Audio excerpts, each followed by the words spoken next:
자, 페이지 15쪽의 문제 1번부터 한번 다뤄보도록 하겠습니다. 자, 우주의 기원과 진화하면서 어떤 부분을 배웠었는지 다시 한번 잘 생각을 해보세요. 아시겠죠? 자, 1번 문제부터 한번 가보도록 하겠습니다. 다음 중 정적인 우주에 대한 설명으로 옳지 않은 것은? 하고 물어봤습니다.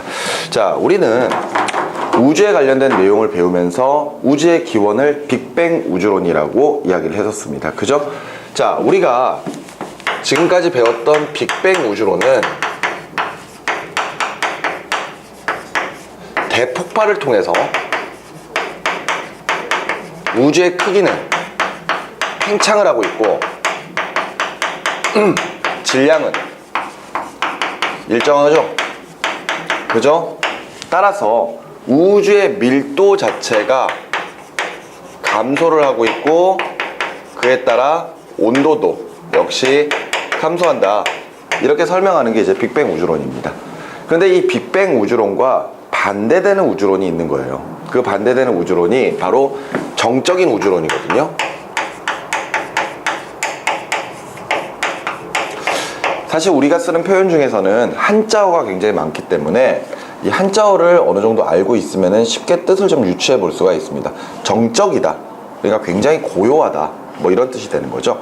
예를 들어 지금 문제에서 정적인 우주에 대해서 이야기가 나왔으니까, 그렇다면 우주가 예를 들어서 우리가 지금까지 했었던 빅뱅 우주론과는 좀 다르게 가만히 어느 정도 머물러 있는 우주라면은 어떤 특성들이 나타날까, 그런 것들에 대해서 물어보고 있는 내용이에요. 자, 옳지 않은 것을 한번 좀 찾아보도록 하겠습니다. 1번에 정상 우주 또는 정상 상태 우주라고 한다라고 되어 있는데요. 이 정적인 우주를 정상 상태의 우주다,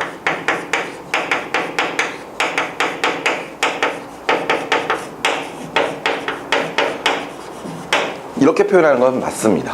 아시겠죠? 근데 여기서 정상이라는 말이 정상이다, 비정상이다 그런 뜻이 아니고요. 정상이라고 하는 뜻이 정지 상태의 줄임말이에요. 그러니까 그냥 가만히 머물러 있다, 이 뜻이 되는 거죠. 그러니까 1번은 맞는 이야기고요. 2번에 정적인 우주는 팽창과 수축을 반복하고 있다고 되어 있습니다. 그런데 앞서 이야기했던 것처럼 정적인 우주는 정상 상태, 다시 한번 이야기하지만 정상이라고 하는 표현은 정지 상태를 의미합니다. 그렇다면은 가만히 우주가 어떤 크기 자체가 일정하게 유지가 되고 있다는 뜻이잖아요. 그런데 팽창을 한다? 커진다는 뜻이죠. 수축한다? 크기가 작아진다는 뜻이죠. 그런 현상이 일어날까요? 당연히 일어나지 않겠죠. 그렇기 때문에 옳지 않은 것 찾으라 그렇다면은 당연히 2번을 찾아주셔야 됩니다. 정적인 우주에 대한 내용은 우리가 앞에서 다루지 않았었던 내용이에요. 그런데 문제가 나와도 실질적으로 그 내용 자체를 풀어가는 과정에서는 어느 정도 값을 유추할 수가 있다는 거죠. 답을 2번으로 찾으면 되겠고요. 나머지 보시면은요, 정적인 우주의 크기나 밀도 등은 변하지 않습니다. 그리고 뉴턴은 모든 물체가 같은 방향으로 같은 힘으로 끌어당겨져서 정적인 우주가 유지된다라고 보았다. 이게 무슨 이야기냐면요, 예를 들어 하나의 물체가 있는데 그 물체에게 힘이 작용하는 거예요. 그럼 힘이 작용하는 방향으로 물체가 끌려가겠죠. 그런데 예를 들어서 이쪽 방향으로 힘이 가해지고 그와 반대 방향으로 또 다른 힘이 가해집니다. 물론 힘은 모든 방향으로 다 가해질 수 있어요. 오케이? 그런데 그런 모든 힘들은 서로 반대 방향에 같은 크기의 힘이 존재하고 있기 때문에 요 힘과 요 힘은 상쇄돼서 없어질 것이고 요 힘과 요 힘도 상쇄되어 없어질 것이다. 그리고 나서 수많은 다른 힘들도 결과적으로 상쇄가 돼버리기 때문에 힘이 존재한다고 하더라도 그 물체 자체는 힘이, 합력이 0이 되는 효과에 의해서 그냥 가만히 머물러 있을 것이다. 이렇게 뉴턴은 생각을 했었던 겁니다. 그렇기 때문에 4번도 맞는 이야기고요. 5번에 아인슈타인은 한때 중력에 반대되는 힘으로 우주 상수를 도입해서 정적인 우주를 설명하려고 하였다. 뭐 이런 내용들 전혀 앞에서 다루지 않았었고요. 우리가 자세하게 알 필요도 없는 내용입니다. 답을 2번으로 찾아주시면 되겠고요. 계속해서 2번으로 가보죠. 자, 외부 운하와 허블 법칙에 대한 설명으로 옳지 않은 것은? 하고 물어봤습니다. 허블은 망원경을 통해서 외부 운하들을 관찰을 했고요. 그 외부 운하를 통해서 허블 법칙이라고 하는 하나의 법칙을 만들어내죠. 자, 허블 법칙 정리하고 갑시다. 허블 법칙은요, 외부 운하 사이의 거리와 그 은하들이 물러나는 후퇴 속도의 관계를 따진 거죠. 그러면서 허블 법칙, 은하의 후퇴 속도 VR은, 그죠? 허블 상수에다가 은하 사이의 거리를 곱한다. 이렇게 이제 정리를 했었습니다. 자, 설명으로 옳지 않은 거 찾아볼게요. 허블 법칙은 은하의 거리와 후퇴 속도의 관계를 나타낸 것이다. 맞는 말이죠? 이 두 번째, 은하의 거리가 멀수록 후퇴 속도가 크다. 허블 상수값은 일정하거든요. 그렇기 때문에 후퇴 속도랑 거리는 서로 비례 관계입니다. 따라서 거리가 멀수록 후퇴 속도도 빠르겠죠. 그렇기 때문에 2번도 맞는 말이고요. 3번에 허블 상수가 작을수록 우주가 팽창하는 속도가 크다. 생각을 해볼까요? 예를 들어 똑같은 거리에 떨어져 있는 은하가 뒤쪽으로 물러나는 후퇴 속도가 클수록 그만큼 우주가 팽창하는 속도가 크다라고 볼 수 있을 겁니다. 그런데 거리는 일정한데 허블 상수가 작으면은요, 후퇴 속도도 작게 나타나겠죠. 반대로 허블 상수가 크다면은요, 그만큼 후퇴 속도도 크게 나타날 겁니다. 따라서 허블 상수가 작아버리면은요, 뒤로 물러나는 후퇴 속도, 은하의 후퇴 속도가 작게 측정이 되기 때문에 그만큼 팽창하는 속도가 느려진다. 이렇게 볼 수가 있습니다. 그렇기 때문에 3번은 지금 현재 거꾸로 표현이 된 거죠. 더 옳지 않은 것 3번으로 체크해 주시면 되겠고요. 4번의 거리가 먼 은하일수록 적색 편이가 크게 나타난다. 적색 편이라고 하는 것을 통해서 우리가 은하 사이의 거리가 멀어지고 있다는 걸 확인했었죠. 그러면서 결과적으로 후퇴 속도는 적색 편이량과 비례관계에 있다. 이렇게 설명을 했었습니다. 그지? 그래서 4번도 맞고 5번에 우주의 나이를 나타낼 때는 허블 상수의 역수값으로 표현한다. 그죠? 우주의 나이 t는 VR분의 R. 알겠니? 시간은 속력분의 거리라고 하는 공식을 통해서 계산하죠. 그래서 넘겨서 역수값 취해주면은 그 값은 결과적으로 허블 상수분의 1이다. 이렇게 정리할 수가 있었습니다. 맞죠? 그렇기 때문에 5번도 맞는 말이에요. 옳지 않은 것 3번으로 체크해 주시면 되겠고요. 계속 넘어가서 3번 봅니다. 아래 그림은 외부 은하의 후퇴 속도와 거리의 관계를 나타낸 것이고 설명으로 옳지 않은 것은 하고 물어봤습니다. 자, 허블 법칙에 관련된 그래프죠. 자, 그래프의 X축과 Y축을 보세요. 각각 X축은 거리입니다. 그런데 단위를 잘 보면은 단위가 메가파섹 단위예요. 그런데 적혀있는 숫자에다가 100을 곱한다라고 되어 있죠.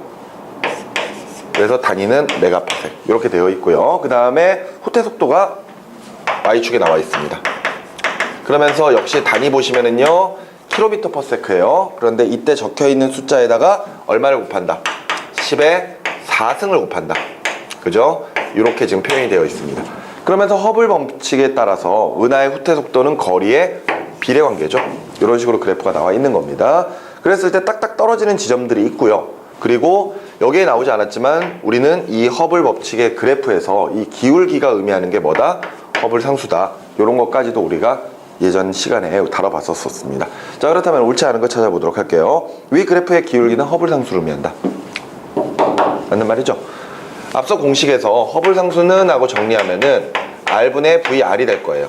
맞죠? 이 말은 거리 X축의 변화분의 후퇴 속도 Y축의 변화, 즉 기울기를 의미하는 값이니까 1번은 맞는 말이 되겠고요. 위 그래프로 계산한 허블 상수의 값은 하고 물어봤습니다. 딱 떨어지는 지점 한번 볼까요? 예를 들어서 거리가 4일 때 후퇴 속도가 2, 또는 그것 말고도 예를 들어서 거리가 8일 때 후퇴 속도가 4, 이렇게 각각의 은하들이 존재를 하거든요. 그럼 둘 중에 아무거나 찍어봐도 상관이 없겠죠. 자, 앞서 허블 상수 거리분의 후퇴 속도라고 그랬어요. 그러면은 허블 상수는 하고 정리를 해보면은, 자, 둘 중에 뭘 써볼까요? 요거 한번 써볼까요? 알겠니? 자, 거리는 4죠. 근데 여기다가 얼마를 곱한다? 100을 곱한다. 따라서 400. 그리고 단위는 메가파섹 단위겠죠. 자, 그리고 후퇴 속도는 2예요. 곱하기 얼마? 10의 4승. 그렇다면 2에다가 공 4개 딱 붙여주면 되겠네요. 킬로미터 퍼 세크. 그래서 정리를 하게 되면은 50 나오고요. 단위는 킬로미터 퍼 세크 퍼 메가파섹. 이렇게 나오게 되겠네요. 지금 현재 이 그래프 상으로는 허블 상수가 50이 나오고 있습니다. 우리가 알고 있는 허블 상수 값은 실질적으로는 50에서 100 사이죠. 그죠? 그리고 지금 현재 사용하고 있는 건 한 70에서 75 사이, 그 정도의 값들을 사용하고 있다. 뭐 이렇게 이야기를 했었습니다. 근데 지금 문제에서는 단순 계산했을 때 50 정도가 나오고 있네요. 그래서 2번도 맞는 말. 그럼 3번에 400메가파섹 떨어진 은하가 지구에서 멀어지는 속도는 하고 물어봤는데, 이거는 그대로 이 그래프를 읽어주시면 되잖아요. 400메가파섹 떨어져 있는 은하는 후퇴 속도가 2 곱하기 10의 4승 킬로미터 퍼 세크. 그러니까 3번도 맞는 말이 되겠죠. 그지? 또는 지금 문제에서는 아예 이렇게 정해져 있는 그래프에서 우리가 확인할 수 있는 숫자가 나왔으니까 그래프를 그냥 읽어주시면 되겠지만, 예를 들어서 은하가 뭐 16 메가파섹 떨어져 있다. 16 곱하기 100 메가파섹만큼 떨어져 있다. 그 다음에 은하의 후퇴 속도는 얼마지? 이렇게 물어보면은 앞서 50 나왔잖아요. 그지? 그러니까 VR은하고 나왔을 때 허블 상수 50에다가 거리 16 00을 곱해주면은 그 값이 나오겠죠. 이 아마 값이 8 곱하기 10의 4승 킬로미터 퍼 세크. 뭐 이 정도 값이 나올 겁니다. 오케이, 무슨 말인지 이해가 되시나요? 이렇게도 계산할 수 있어요. 그 다음에 4번에 은하의 거리가 멀수록 후퇴 속도가 커진다. 맞는 말이죠? 5번에 허블 상수가 클수록 팽창하는 속도가 느려진다? 아니잖아요. 그죠? 허블 상수가 클수록 같은 거리에도 더 후퇴 속도가 빠르게 측정되기 때문에 팽창하는 속도가 크다? 그렇게 표현할 수가 있겠죠? 그래서 옳지 않은 것은 5번으로 체크를 해주시면 되겠습니다. 됐죠? 자, 그럼 4번으로 넘어갈게요. 다음 그림은 수소 방정관과 선 스펙트럼, 수소 방정관의 선 스펙트럼과 서로 다른 두 외부 은하 사이에 두 외부 은하 가와 나의 수소 선 스펙트럼을 지구에서 관찰을 하고 있는 것이고요. 그림 보고 그 다음에 여러 가지를 물어보고 있네요. 1번에 외부 은하의 스펙트럼에서 적색 편의가 나타나는 이유는? 하고 물어봤습니다. 이거는 정해져 있는 거거든요. 오케이? 자, 우리가 저런 선 스펙트럼을 살펴봤을 때 적색 편의 현상이 일어난다. 그렇다면은 이 적색 편의는 쉽게 말해서 파장이 길어지고 있다는 뜻이거든요. 도플러 효과에서 설명을 했었던 거죠. 그런데 파장이 길어진다는 것은 외부 은하의 거리가 어떻게 되고 있다? 멀어진다.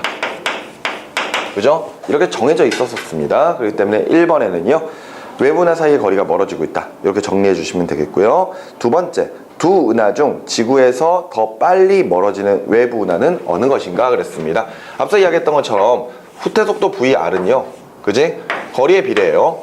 그러면서 적색 편이랑과도 관계가 있거든요. 예를 들어서 어떤 그래프의 선 스펙트럼에서 어떤 기준이 되는 선 하나가 있어요. 알았니? 근데 두 은하의 같은 물질의 선 스펙트럼을 살펴봤는데, 예를 들어 하나의 은하는 선이 여기에 나타났고요, 또 하나는 여기에 나타났다. 그렇다면은 지금 현재 요 은하는 이만큼 적색 편의가 일어난 거고, 요 은하는 요만큼의 적색 편의가 일어난 거거든요. 그랬을 때 적색 편의량이 크면 클수록 후퇴 속도가 큰 거고요, 그만큼 거리도 멀리 떨어져 있다. 이렇게 살펴볼 수 있거든요. 따라서 두 지금 외부 은하 가와 나 중에서 실질적으로 적색 편의가 누가 더 많이 일어났느냐, 그걸 살펴보시면 되겠습니다. 그래프 잘 보시면 돼요. 그러면은 외부 은하 가는 쉽게 말해서 요게 될 거고, 외부 은하 나는 요게 될 거거든요. 그죠? 그러니까 적색 편의가 더 크게 나타나는 가가 더 빨리 멀어지고 있다. 이렇게 정리할 수가 있겠죠. 오케이? 그래서 2번은 가라고 적어주시면 되겠고, 그래서 두 은하 중에서 지구에서 더 멀리 떨어져 있는 은하는? 하고 물어봤습니다. 적색 편의량이 크면 클수록 후퇴 속도 빠르고요, 거리도 먼 거죠. 그러니까 2번과 3번은 둘 다 가라고 적어주시면 되겠네요. 됐죠? 자, 이어서 5번 문제 계속 가봅니다. 다음 보기는 우주 배경 복사에 대한 설명이고요. 설명 중 옳은 것을 고르라 그랬습니다. 자, 우주 배경 복사는 우주의 나이가 38만 년이 되었을 때, 그리고 우주의 나이가 3000 켈빈 정도 되었을 때 원자가 형성되면서 방출된 빛이 우주 전역으로 퍼져나간 빛, 그죠? 그것을 우리가 우주 배경 복사라고 이야기했고요. 이 우주 배경 복사는 빅뱅 우주론의 대표적인 증거가 되고 있다. 이렇게 이야기를 했었거든요. 그리고 지금 현재는 우주 전역에서 우주 배경 복사를 관찰할 수 있고, 그 우주 배경 복사가 2.7 켈빈 정도의 온도를 가지고 있다. 여기까지도 우리가 알아냈다 라고 앞서 설명을 했었습니다. 자, 옳은 거 찾아볼게요. 기억. 우주 배경 복사는 우주의 모든 방향에서 관측된다. 맞죠? 예를 들어서 코비 위성이랄지 아니면 WM의 위성 같은 것들로 그 각각 우주 전역에서 우주 배경 복사들을 측정을 해보면은요, 모든 영역에서 다 우주 배경 복사가 관찰이 된다 그랬습니다. 기억 맞는 이야기고요. 니은의 우주 배경 복사는 약 2.7 켈빈 정도의 복사파로 관측된다. 맞죠? 복사파라고 하는 것은 쉽게 말해서 빛의 형태예요. 아시겠죠? 니은도 맞는 말이고요. 디귿에 우주가 팽창하면서 에너지를 점점 잃으면서 그 빛들은 점점 파장이 길어지는 거죠. 그러면서 지금 현재 2.7 켈빈 정도의 온도 정도의 파장을 나타내고 있다. 이렇게 설명을 했습니다. 디귿도 맞는 이야기네요. 리을의 우주 배경 복사는 우주의 모든 영역에서 동일하게 나타난다? 아니죠. 이거 선생님이 그 당시 이거 우주 배경 복사 설명할 때도 이야기를 했었지만 우주 배경 복사는 우주 전역에서 관측이 돼요. 알겠습니까? 전체적으로 우주 배경 복사가 관측이 되는데 중요한 거는 이때 우주 배경 복사가 균일하게 관찰되지는 않는다라고 했습니다.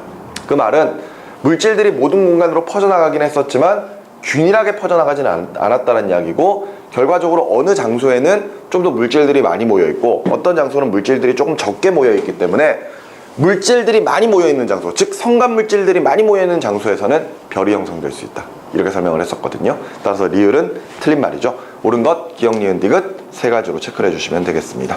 이해되셨나요? 자, 넘어가셔서 6번 문제 계속해서 한번 보도록 할게요. 자, 다음 중 우주에 존재하는 4가지 기본임에 대한 설명으로 옳지 않은 것은 했습니다. 우주에 존재하는 4가지 기본임은요, 일단 중력이 있고요, 그 다음에 전자기력이 있고요, 그 다음에 강한 핵력, 그 다음에 약한 핵력, 이렇게 4가지가 존재한다 그랬습니다. 근데 이 4가지의 힘들이 어떤 물질들 사이에서 작용할 수 있는지 그거 생각해 두라 그랬었죠. 중력은 질량을 가진 입자 사이에서 작용하는 힘입니다. 서로 끌어당기는 힘이죠. 전자기력은요, 전하를 띤 입자 사이에서 작용하는 힘이에요.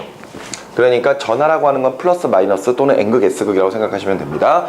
그 다음에 강한 핵력은요, 원자 핵을 구성하는 핵자들, 핵을 이루고 있는 입자들이죠. 그 핵을 이루고 있는 입자들 사이에서 작용하는 힘이고요. 약한 핵력은 핵이 붕괴될 때, 이때 뭐 예를 들어서 베타 붕괴라고 하는 이런 붕괴 같은 게 있거든요. 이런 게 일어날 때만 약한 핵력이 작용한다. 이렇게 설명을 하거든요. 자, 그러면은 옳지 않은 거 찾아볼게요. 1번에 전자기력은 전기력과 자기력을 말한다. 예전에는 전기력과 자기력이 다른 거라고 알고 있었거든요. 전기력 플러스 마이너스 M, 자기력 N극 S극 사이의 힘. 그런데 이후에 전기력과 자기력이 같은 거라는 걸 알고 난 다음부터 전기력과 자기력을 합쳐서 우리가 전자기력이라고 표현하고 있는 거예요. 1번 맞는 이야기고요. 2번에 네 힘 중 아주 가까운 거리에서 상대적 세기가 가장 큰 힘은 중력이다. 이렇게 이야기를 하고 있거든요. 그런데 이 4가지의 힘 중에요, 가장 강한 힘은 이름에서도 나와 있듯이 강한 핵력이에요. 매우 가까운 거리에서 어마어마하게 큰 힘이 작용을 하는 게 강한 핵력입니다. 그런데 중력 같은 경우에는요, 우리가 보통 F, 중력의 크기 F는 G, R의 제곱분의 라지 M, 스몰 m 이렇게 이제 보통 표현을 하거든요. 이때 중력은 두 물체 사이에 떨어진 거리의 제곱에 반비례하고 질량의 곱에 비례한다. 이렇게 설명을 하고 있습니다. 그러니까 질량이 클수록, 거리가 가까울수록 중력은 크게 작용한다. 이렇게 설명하거든요. 그럼 거리가 가까우면 중력도 크겠죠. 단, 아무리 그렇게 중력이 크다고 하더라도 강한 핵력보다는 크지 못해요. 그러니까 지금 현재 나와 있는 4가지 힘 중에서 가장 강한 힘은 말 그대로 강한 핵력이고요. 가장 약한 힘은요, 중력입니다. 그렇기 때문에 2번은 틀린 표현이에요. 나머지 볼까요? 빅뱅 직후에 4가지의 힘이 개별적으로 존재할 수 없었다라고 되어 있는데, 여러분들이 나중에 2학년 올라가서 물리를 배우게 되면은요, 이때 이 4가지의 힘들이 분리되는 이론을 통일장 이론이라고 해서 배우는 경우가 있거든요. 지금 우리는 이렇게 4가지의 힘을 따로따로 보고 있지만, 과거 빅뱅 당시에는요, 이 4가지의 힘이 하나로 통합되어 있었고 시간이 지나면서 힘들이 분리되었다. 이렇게 설명을 하고 있습니다. 뭐 중력이 분리되고요, 막 이런 식의 설명들을 하거든요. 그런데 어찌됐건 빅뱅 초기에는 4가지의 힘들이 하나로 합쳐져 있었다. 이렇게 생각하시면 됩니다. 그래서 3번 맞는 이야기고요. 4번의 양성자를 이루고 있는 위커크와 아래커크를 붙잡아두는 힘, 바로 핵자죠. 강한 핵력입니다. 그리고 4가지의 힘은 중력, 전자기력, 약한 핵력, 강한 핵력이다. 맞는 말이 되겠죠. 그래서 옳지 않은 것 2번으로 찾아주시면 됩니다. 알겠죠? 자, 넘어가서 7번 볼게요. 양성자와 중성자로부터 헬륨 원자핵이 만들어지는 과정이고요. 전자의 질량이 원자핵에 비해 무시할 수 있을 만큼 작고 양성자와 중성자의 질량이 같다고 할 때 우주에서 헬륨이 차지하고 있는 질량 비율은 전체 몇 퍼센트 정도 되는지 반올림으로 정수화해서 나타내라고 이야기가 되어 있습니다. 맞죠? 이거는 앞서 선생님이 그 빅뱅 우주론의 대표적인 증거라고 했던 수소와 헬륨의 질량비를 이야기합니다. 오케이? 자, 선생님이 지난 수업할 때 요거에 대해서 이제 정리를 해드린 적이 있었는데 초기 우주에 양성자들이 만들어지고요. 중성자가 만들어졌을 때 그 개수비가 처음에는 1대 1 정도 됐다 그랬거든요. 그러니까 둘이 거의 비슷하게 만들어진 거예요. 그런데 안정화된 값이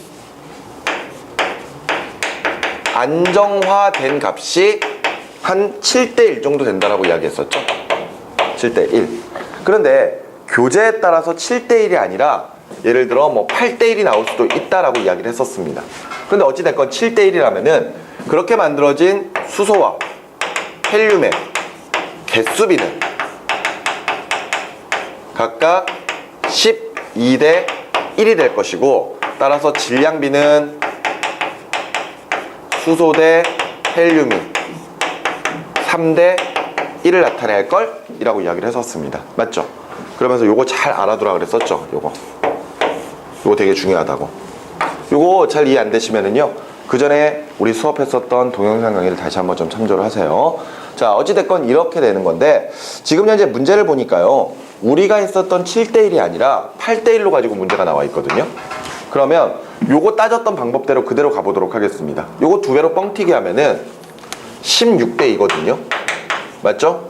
그러면 이때 수소랑 헬륨의 각각 개수비는요, 요거 두 개로 가지고 헬륨 다 만들고 나머지 또 양성자 두 개를 써버릴 테니까 헬륨이 하나 만들어질 때 남는 양성자들은 모두 수소가 될 것이다. 따라서 14대 1 정도가 될 거야. 이렇게 설명할 수 있습니다. 그런 다음에 질량비로 환산을 하면 이게 14대 4가 될 거거든요. 오케이? 그러니까 이렇게 따지면은 몇 대 몇 정도 되는 거야? 7대 2 정도 나오는 거지? 맞지? 거의 약 3대 1 정도가 나오는 거예요. 그런데 이때 헬륨이 차지하고 있는 질량비를 표현하라 그랬으니까 전체 질량을 구로 놓고 봤을 때 그 중에 헬륨이 차지하고 있는 질량이 이만큼이니까 여기다 곱하기 100 해주면 되겠죠. 그지? 그러면 22% 정도가 나올 겁니다.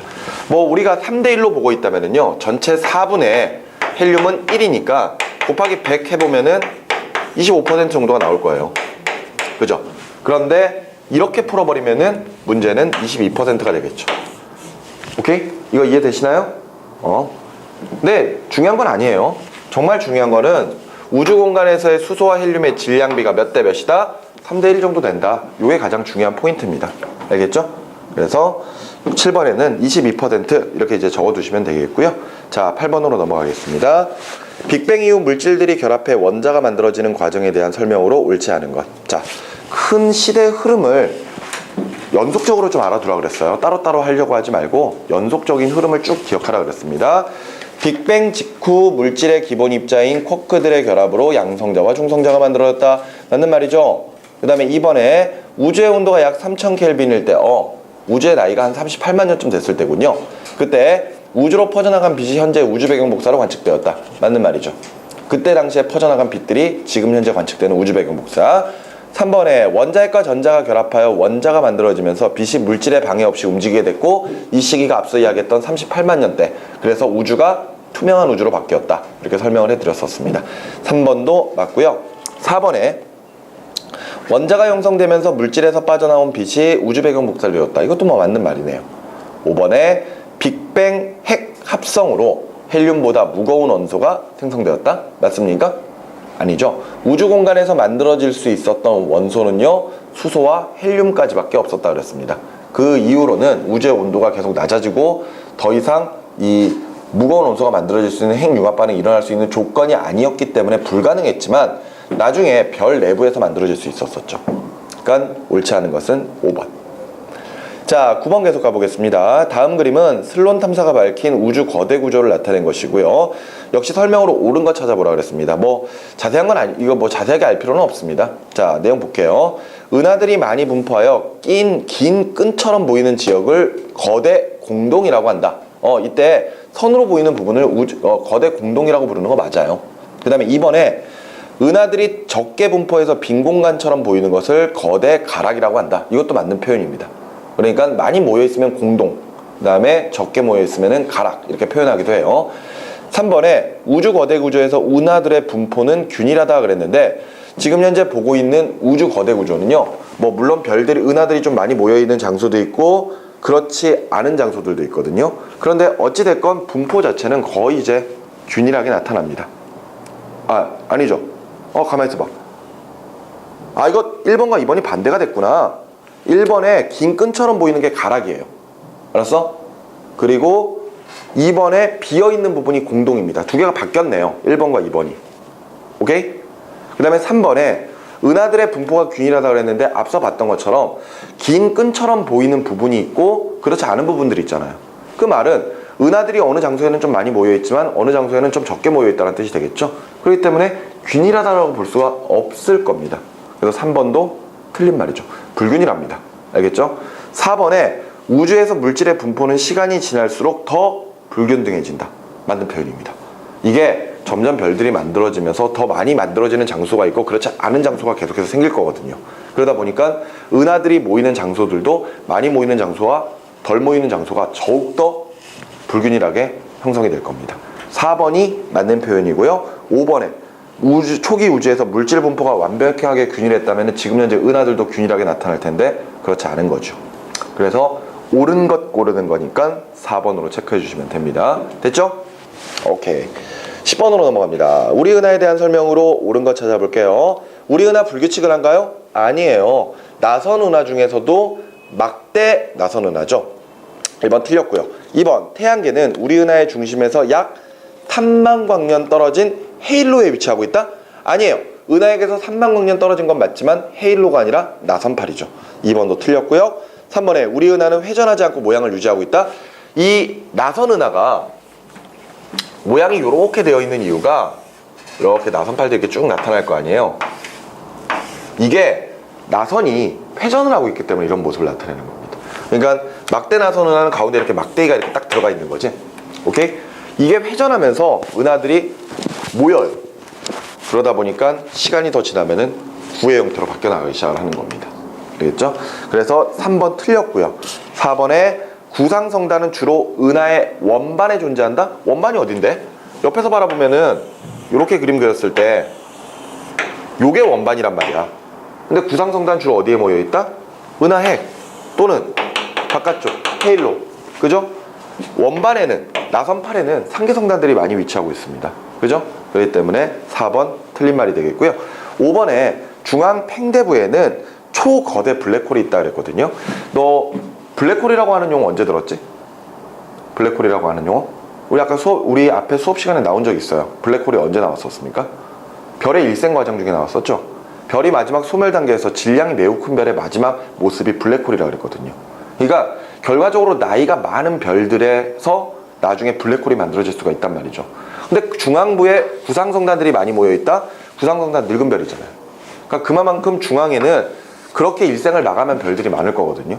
특히나 질량이 매우 큰 별이 일생을 마감했다면 이 내부에서 블랙홀들이 나타나겠죠.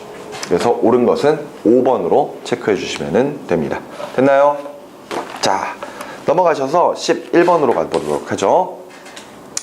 다음은 허블이 외부 은하를 관측하여 은하를 분류한 것을 나타낸 것이고 은하를 분류한 기준은 무엇인가? 그랬습니다. 지금 나와 있는 은하들은요 각각 타원 은하, 그 다음에 나선 은하, 그리고 불규칙 은하 이렇게 표현이 되어 있는 겁니다.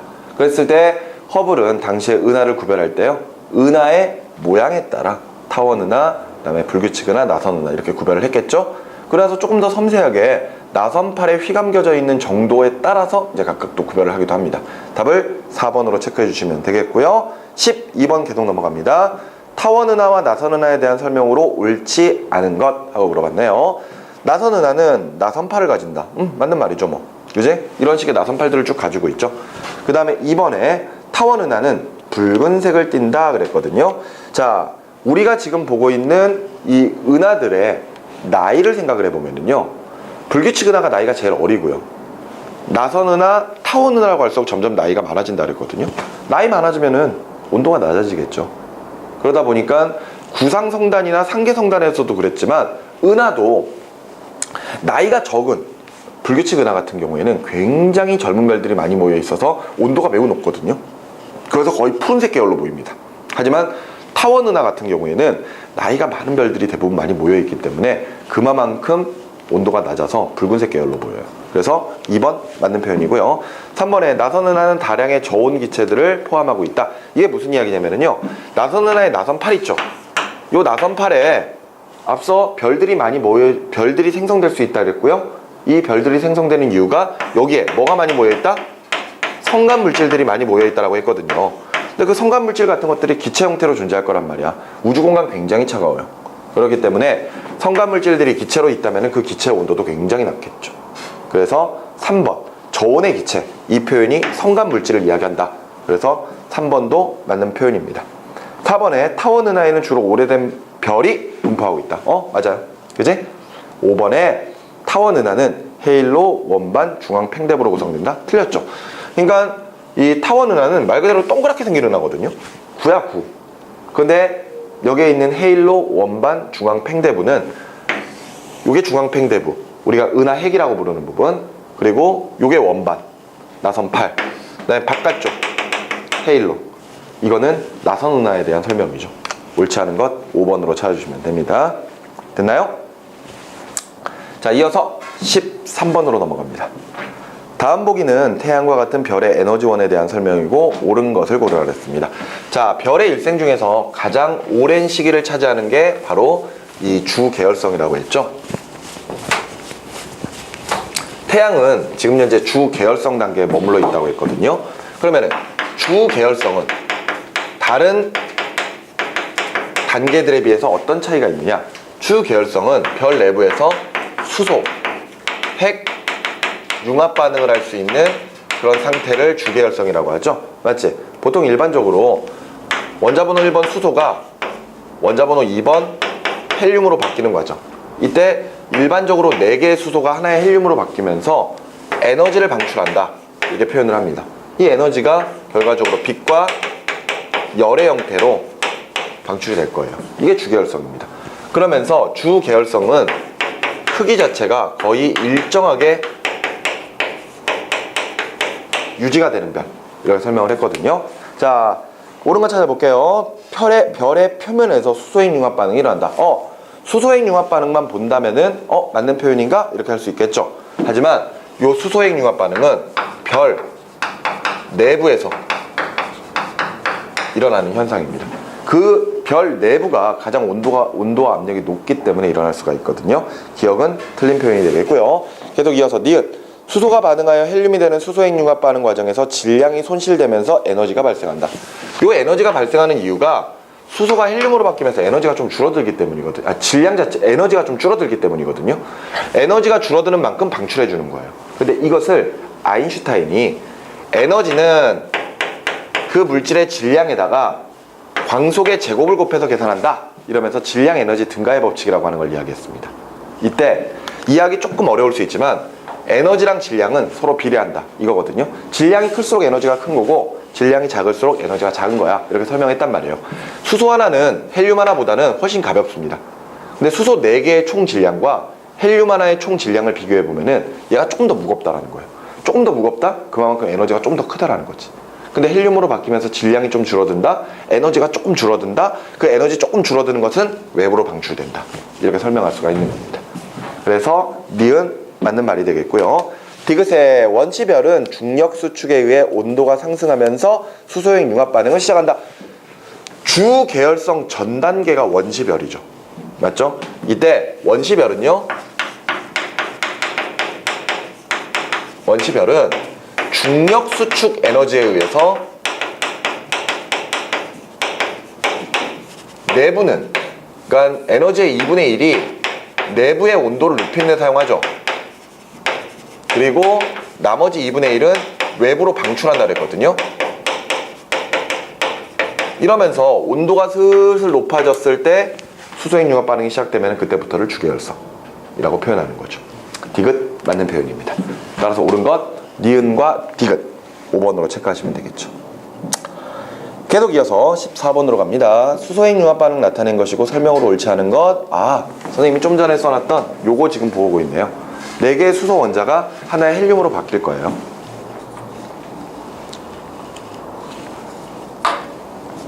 옳지 않은 거 찾아볼까요? 1번 생성물 가는 헬륨이다. 이거 하나 바뀌잖아. 헬륨이야. 2번에 별이 중력 수축하여 중심부의 온도가 1000만 켈빈 이상일 때 반응이 시작된다. 수소핵 융합 반응은 그나마 핵융합 반응에서 가장 낮은 온도에서부터 시작이 되는데 그 온도가 태양 내부의 온도 정도, 그러니까 거의 한 1000만 켈빈 정도부터 시작을 해요. 알아두면 좋고요. 몰라도 크게 상관없습니다. 3번에 별의 질량이 클수록 중심부의 온도가 높아 수소핵 융합 반응하는 기간이 짧다 그랬습니다. 선생님이 이 주계열성 설명하면서 그런 이야기 했었거든요. 별의 크기가 크다, 재료가 많다, 그렇다면 주계열성 단계에 머무는 시간이 어떨까 이렇게 물어봤었거든요. 재료가 많으면 오랫동안 하지 않을까요? 주계열성의 단계가 길지 않을까요? 반대라 그랬었죠. 도리어 많은 양의 재료들을 한꺼번에 더 많이 써버린다 그랬습니다. 그렇기 때문에 질량이 큰 별일수록 주계열성 단계에서 머무는 시간 자체가 짧아요. 그러니까 3번 맞는 말이고요. 4번에 반응물과 생성물의 질량은 보존된다. 선생님이 아까 4개의 수소가 가지고 있는 총 질량과 헬륨 하나가 가지고 있는 질량을 비교하면은 이게 조금 더 크다 그랬죠. 그치? 질량이 좀 변해. 질량이 줄어드는 것만큼 뭐가 방출돼? 에너지가 방출돼요.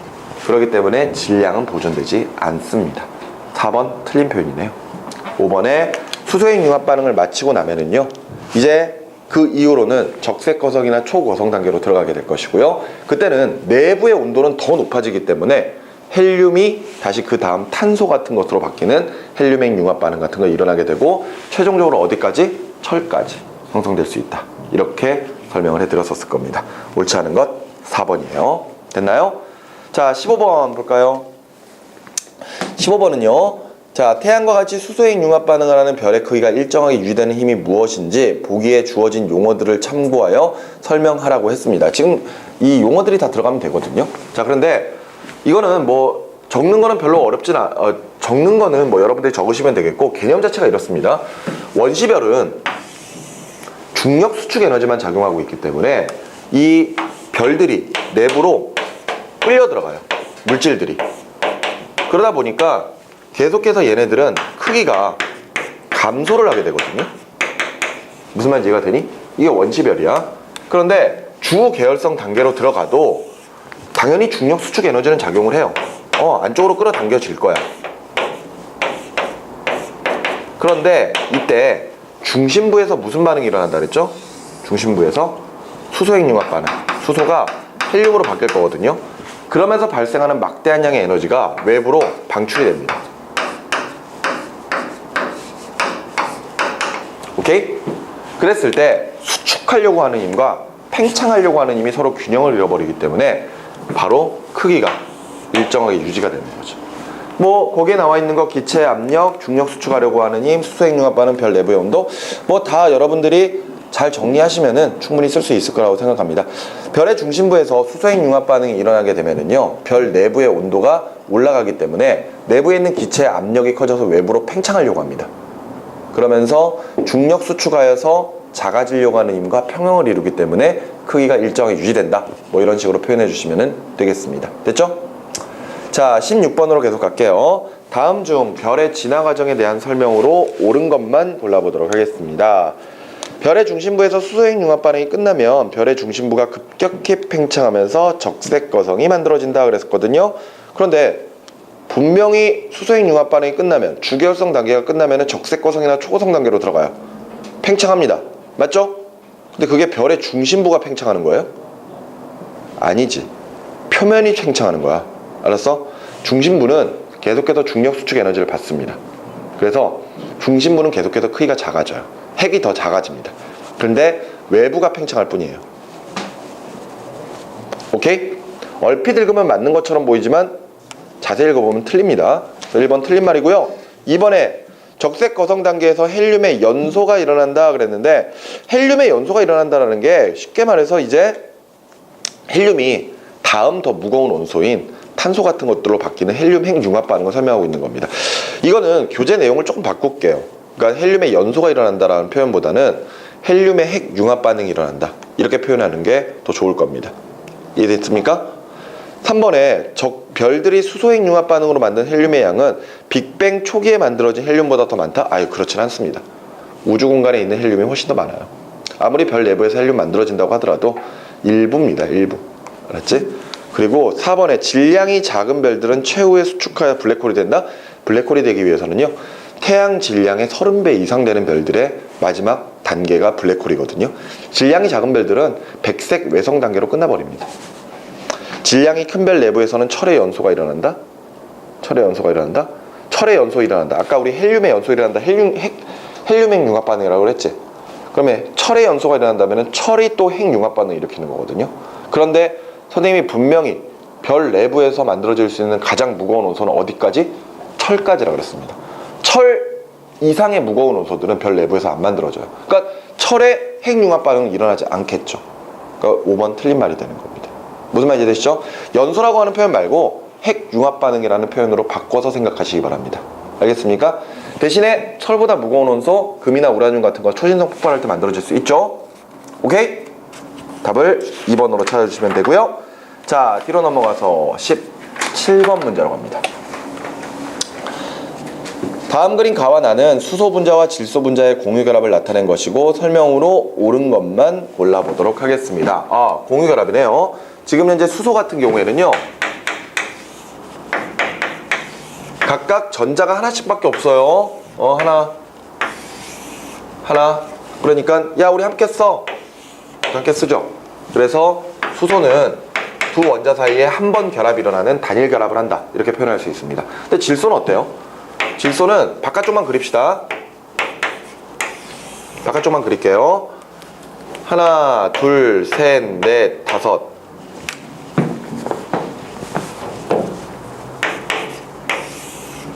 마찬가지로 하나, 둘, 셋, 넷, 다섯. 3개씩 부족하죠? 함께 쓰자. 하나, 둘, 3개를 만듭니다. 그래서 질소 원자 사이에서는 3번의 공유 결합이 일어나요. 옳은 것. 기억. 가는 두 쌍의 전자를 공유하고 있다. 맞는 표현인가요? 맞습니까? 아니죠. 한 쌍이죠. 두 개, 한 쌍입니다. 표현 잘 읽어야 돼요.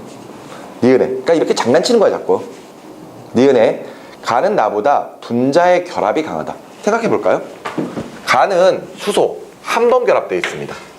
그죠? 한 번밖에 결합이 안 돼 있는데, 질소는 몇 번 결합되어 있죠? 3번 결합되어 있잖아요. 그지? 그럼 당연히 누가 결합력이 강하겠니? 삼중 결합을 하고 있는 질소 분자. 그지? 그러니까 니은도 틀렸네요. 디귿에 나는 질소와 질소 사이의 결합선 3개로 표시할 수 있다. 맞는 말이죠. 답은 3번만 체크해 주시면 되겠고요. 18번은 물 분자네요. 그죠? 물 분자는 산소 원자가 이렇게 있고요. 산소 원자가 바깥쪽에 전자를 6개를 이렇게 가지고 있다 보니까 2개가 필요해. 그래서 수소 원자가 이렇게 있으면은 야, 빌려줘. 같이 쓰자. 하나. 아직도 부족해. 또 하나 수소 가져오고 전자 갖고 와. 함께. 이렇게 결합되는 거죠. 자, 옳은 거 골라보겠습니다. 수소 원자의 최외곽 전자 전체가 공유 결합을 형성했다. 생각해보면은요, 수소는 전자가 몇 개밖에 없어요? 하나밖에 없죠. 그러니까 하나가 결과적으로 공유 결합했잖아요. 기억은 맞는 표현이죠. 여기에 최외곽 전자라고 하는 것도 원자가 전자랑 같은 표현이라고 생각하시면 됩니다. 바깥쪽에 있는 전자. 그 다음에 니은. 산소 원자의 최외곽 전자 전체가 공유 결합하고 있을까요? 그건 아니야. 지금 보면은 전체 6개 중에서 2개만 공유 결합에 참여하고 나머지 4개는 참여하지 않습니다. 그러니까 니은 틀렸고, 디귿에 수소 원자 2개랑 산소 원자 1개가 결합됐다. 산소 하나, 수소 2개. 디귿 맞네요. 리을의 물 분자에서 수소랑 산소 원자 사이는 이중 결합인가요? 아니지. 공유 결합이 몇 번씩밖에 없어? 한 번씩밖에 없어요. 따라서 산소와 수소는 각각 단일 결합으로 이렇게 형성이 되어 있습니다. 그렇기 때문에 리을 틀렸고 답은 기억 디귿 4번이 되겠습니다. 됐죠? 19번 우주 공간에 존재하는 분자 중에서 수소 분자가 가장 풍부한 이유는? 하고 물어봤습니다. 사실 빅뱅 시작 후에 이제 원자들이 형성되잖아요. 그때 이제 수소나 헬륨 같은 이런 원자들이 막 만들어졌을 거 아니야. 근데 얘네들이 원자 형태로 존재하는 것은 헬륨만 원자 형태로 존재할 수 있습니다. 왜? 18쪽 비활성 기체, 매우 안정한 기체거든요. 그러니까 얘는 상관이 없어. 그런데 수소는 원자 상태로 존재하지 못하고 수소 분자가 될 거예요. H2 이렇게 될 거란 말이야. 알았니? 근데 그 이유가 혼자 돌아다니면 불안정하기 때문에 그런 거예요. 근데 어찌 됐건 이렇게 수소가 있고 헬륨이 있는데 왜 수소가 풍부했냐 이거죠. 수소가 풍부하다? 그 말은 수소가 만들어지는 반응이 매우 잘 일어났다는 뜻이거든요. 화학 반응이 잘 일어나기 위해서는 여러 가지 조건들이 필요합니다. 그 중에 첫 번째가 농도, 두 번째가 온도, 뭐 세 번째 촉매, 뭐 이런 것들이거든요. 그런데 이때 어차피 같은 우주 공간 내에 수소랑 헬륨이 있었으니까 온도나 촉매 같은 건 똑같다고 봤을 때 결과적으로 수소가 많이 만들어질 수 있는 이유는 그만큼 수소의 농도가 높았기 때문입니다. 무슨 말일까요? 초반에 이렇게 많은 개수비가 차이가 나다 보니까 우주 공간에는 수소가 훨씬 많거든요. 훨씬 많은 수소가 훨씬 많은 화학 반응을 통해서 많은 양의 수소 기체를 만들 수가 있는 거죠. 답 정해져 있습니다. 1번이에요. 수소 원자의 개수가 많아서 수소 원자가 충돌 횟수가 증가했기 때문에 충돌한다는 이야기가 결과적으로 화학 반응을 하기 위한 첫 번째 조건입니다. 오케이? 그래서 1번으로 답을 정해주시면 되겠어요. 그러면서 마지막 이제 20번 문제. 다음 보기는 화학 반응에 대한 설명이고요. 이 설명 중 옳은 것만 골라보겠습니다. 자, 반응 물질의 농도가 짙을수록 속도가 느려진다? 아니에요. 빨라지는 겁니다. 2번에 니은에 같은 시간 동안 충돌하는 입자수가 많을수록 화학 반응이 빨라진다? 맞습니다. 디귿에 반응 속도는 반응 시간에 대한 반응 물질의 변화량으로 나타낼 수 있다. 이만큼 시간 동안 얼마만큼 만들어졌지 또는 없어졌지 이걸로 가지고 반응 속도를 결정하거든요. 때문에 디귿도 맞는 표현 답을 5번으로 찾아주시고 이렇게 해서 1단원 문제를 모두 다 풀어보았습니다. 우리가 앞에서 배웠었던 내용들이 실제로 문제에서 많이 적용이 됩니다. 물론 그렇지 않은 부분도 있어요. 그런데 뭐 각각 이제 우리가 지금 보고 있는 교재는 설명이 안 되고 있다고 하더라도 예를 들어 다른 교재들이나 교과서를 보면 또 일부 설명이 되어 있고 그런 부분들이 있어요. 그러니까 그거는 이제 학교에서 어떤 교재를 가지고 또는 교과서를 가지고 수업하는 과정에서 선생님들이 이거 중요해 잘 알아둬 이렇게 이야기하는 부분들과 함께 그 교과서에서 우리가 지금까지 배우지 않았었던 내용들이 좀 일부가 나와 있다면은 그것까지 플러스해서 봐두시는 게 좋습니다. 근데 예를 들어서 여러분들이 이제 1학년 때 융합과학에 대한 시험을 중간고사나 기말고사 뿐만이 아니라요 전국적으로 모의고사를 볼 거거든요. 평가원 모의고사. 근데 이제 평가원 모의고사를 보면은 전국의 모든 1학년생들이 똑같은 문제를 풀게 될 거 아니에요. 그랬을 때 그 똑같은 문제에서 각각의 학교들의 교과서가 다르다면은 각각의 교과서에서 이야기하는 바가 조금씩 달라질 수 있는 거잖아요. 여기 부분에서 이건 설명할 수 있는데 여기서 없거나 뭐 그럴 수 있는 거잖아. 근데 그런 것들하게 이쪽에서만 설명되어 있는 걸 문제를 내게 되면은 안 배운 학생들은 그걸 못 풀잖아요. 그럼 형평성에서 어긋나잖니. 그렇기 때문에 예를 들어 평가원 문제 같은 경우는 모든 교재에서 공통적으로 나오는 내용들로만 문제를 구성을 합니다. 그러니까 그 정도 수준이 지금 현재 우리가 풀어봤던 문제 수준이라고 생각하시면 되겠고요. 나중에 여러분들이 중간고사랑 기말고사 내신 준비를 하실 때는 그때는 이제 학교 선생님이 야 이거 중요하니까 잘 봐둬 라고 했었던 거 그런 것들도 잘 봐두셔야 되겠죠. 됐습니까? 자, 이렇게 해서 일단은 우주의 기원과 진화 부분을 살펴보았습니다. 그러면 이제 모두 마무리가 된 것 같고요. 이제는 태양계와 지구 부분을 들어갈 겁니다. 그런데 뭐 오늘 시간상으로는 태양계와 지구 부분은 다음 시간으로 좀 미루도록 하고요. 오늘 1단원 마무리한 거 조금 다시 한번 정리를 좀 하는 시간을 갖도록 하겠습니다. 아시겠죠? 오늘 수업은 여기까지만 하도록 하겠습니다. 수고하셨어요.